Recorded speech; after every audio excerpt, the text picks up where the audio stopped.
Assalamualaikum warahmatullahi wabarakatuh. Kami dari kelompok 1 akan membacakan presentasi makalah kelompok kami yang berjudul Proses Masuknya Agama Islam di Indonesia. Perkenalkan, nama saya Ahmad Sofa. Di samping kiri saya ada rekan saya Ahmad Riza. Di samping kanan saya ada Rekanita Nabila dan Rekanita Feby. Bab 1. Pendahuluan. A. Latar belakang. Sejarah masuknya Islam awalnya dibawa oleh pedagang Gujarat, lalu diikuti oleh pedagang Arab dan Persia. Sambil berdagang, mereka menyebarkan agama Islam ke tempat mereka berlabuh di seluruh Indonesia. Selain pedagang, ada juga dengan cara mendakwah, seperti penyebaran di tanah Jawa yang dilakukan oleh para wali songo. Merekalah sang pendakwah dan sang ulama yang menyebarkan Islam dengan cara pendekatan sosial budaya. B. Rumusan masalah. Berdasarkan latar belakang di atas, dapat dirumuskan beberapa masalah penting sebagai berikut. 1. Bagaimana proses masuknya Islam di Indonesia? 2. Apa saja cara-cara Islam masuk ke Indonesia? 3. Bagaimana perkembangan Islam di Indonesia? Dan yang terakhir, bagaimana pengaruh Islam di Indonesia?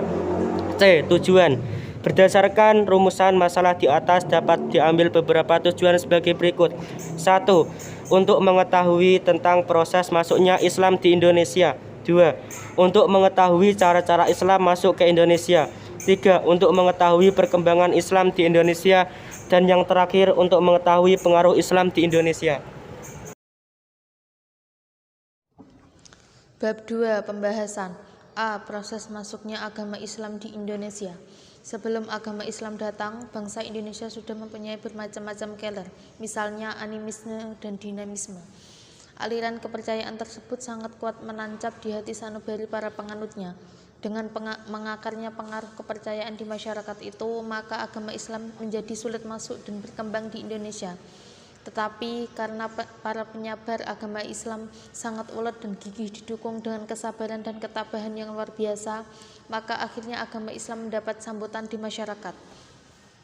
Dalam hal masuknya agama Islam di Indonesia, sampai sekarang tidak tahu kapan tepatnya.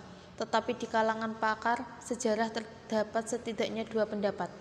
Pendapat pertama meyakini bahwa agama Islam masuk pertama kali di Indonesia pada abad pertama Hijriah atau abad ke-7 Masehi. Namun ada beberapa teori yang menjelaskan mengenai datangnya Islam ke Indonesia. Berikut ini informasi mengenai proses masuknya Islam ke Indonesia. 1. Teori India. Teori ini dikemukakan oleh Bijnapel dan seorang orientalis India Belanda yang meneliti tentang Islam di Indonesia bersama Snorkhulgen. Ia menyatakan bahwa agama Islam masuk ke Nusantara pada abad ke-13 Masehi yang dibawa oleh para pedagang dari Cambai, Gujarat, India. 2. Teori Arab. Teori ini dikemukakan oleh Sir Thomas Arnold, berpandangan bahwa para pedagang Arab telah menyebarkan Islam ketika mereka menguasai secara dominan perdagangan barat timur sejak abad-abad awal Hijriah atau abad ke-7 dan 8 Masehi.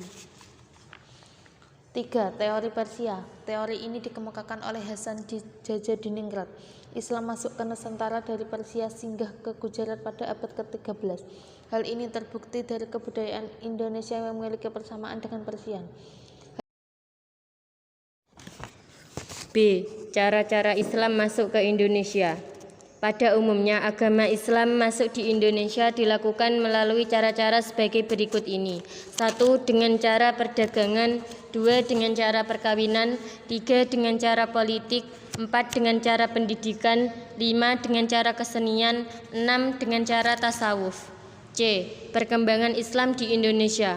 Perkembangan agama Islam tersebut antara lain disebabkan oleh interaksi yang dilakukan antara pedagang Muslim dengan penduduk asli setempat.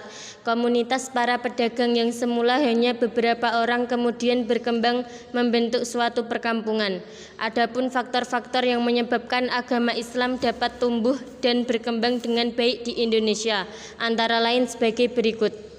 1. Syarat untuk memeluk agama Islam sangat mudah, yaitu dengan mengucapkan kalimat syahadat. 2. Agama Islam tidak mengajarkan sistem kelas-kelas masyarakat berdasarkan kasta, tidak membedakan golongan di masyarakat. 3. Penyebaran agama Islam dilakukan tanpa kekerasan, tetapi melalui dakwah yang sejuk dan damai. 4. Keramah tamahan masyarakat Indonesia membuka peluang dapat berhubungan lebih erat dengan masyarakat bangsa lainnya. 5. Ritual kegiatan keagamaan pada agama Islam lebih sederhana dan mudah dilaksanakan daripada kepercayaan yang sudah ada. D. Pengaruh agama Islam di Indonesia.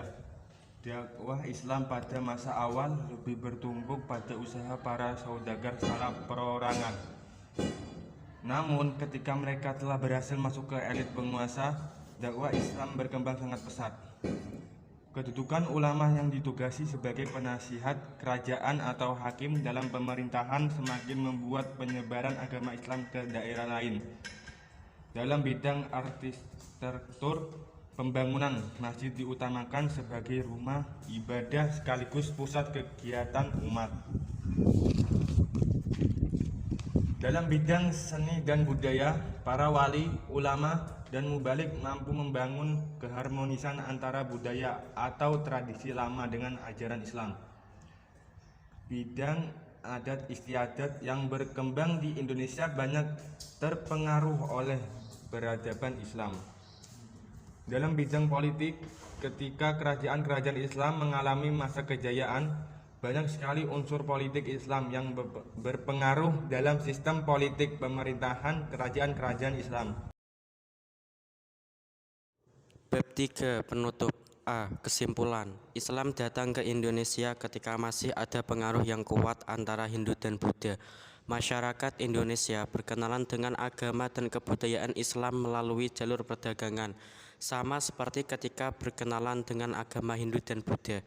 Persebaran Islam pertama kali terjadi di masyarakat pesisir laut, di mana mereka lebih terbuka dengan budaya asing dan perdagangan. Setelah itu, Islam menyebar ke daerah pedalaman dan pegunungan melalui aktivitas ekonomi, pendidikan, dan politik. B. Saran. Demikian pembahasan makalah kami mengenai proses masuknya agama Islam di Indonesia. Penulis menyadari dalam penyusunan makalah masih ada kesalahan dalam penulisan. Oleh karena itu, kritik dan saran sangat kami harapkan untuk menyempurnakan makalah ini. Dan selanjutnya, semoga makalah ini dapat memberikan manfaat untuk para pembaca. Sekian yang dapat kami sampaikan, kurang lebihnya mohon maaf. Wassalamualaikum warahmatullahi wabarakatuh.